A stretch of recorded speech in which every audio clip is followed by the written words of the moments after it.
भारत में आपको ऐसे कई रहस्यमय मंदिर मिल जाएंगे जो अपने विशेष कारणों से भक्तों के बीच काफी प्रसिद्ध हैं।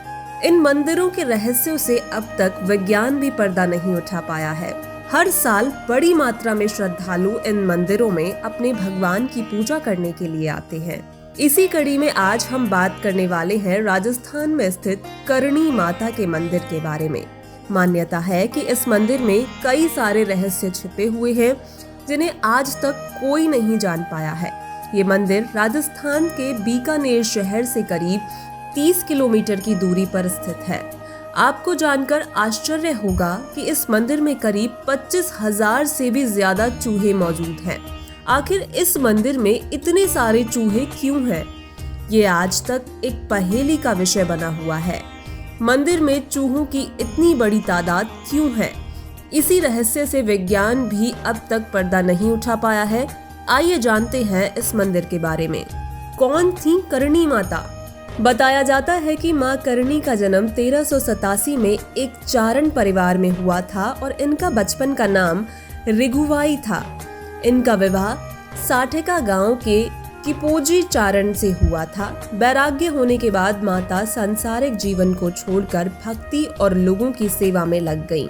ये भी कहते हैं कि सांसारिक जीवन छोड़ने के पूर्व उन्होंने अपने पति का विवाह अपनी छोटी बहन गुलाब से करवा दिया था। ये भी कहा जाता है कि माता करीब 151 वर्षों तक जीवित रही थी। माता ने जिस जगह पर अपना देह त्याग किया वहीं आज करणी माता का मंदिर बना है।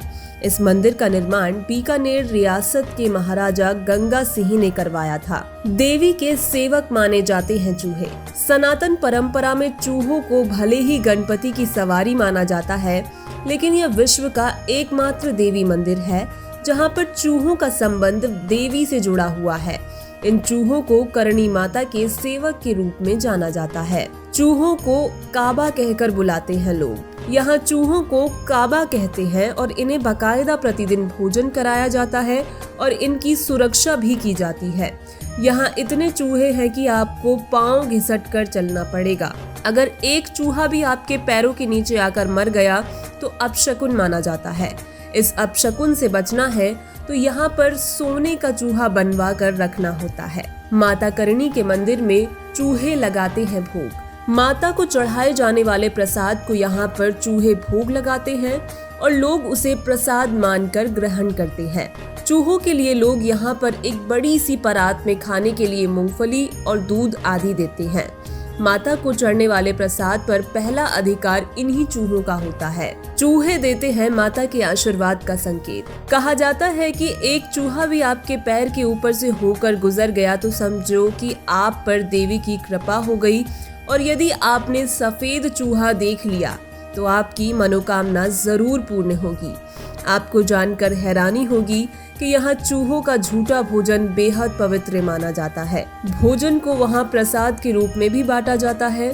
कहते हैं कि इस प्रसाद को खाने के बाद अब तक किसी के भी बीमार होने की कोई खबर नहीं मिली है। हालांकि यहाँ पर शुद्ध प्रसाद भी मिलता है।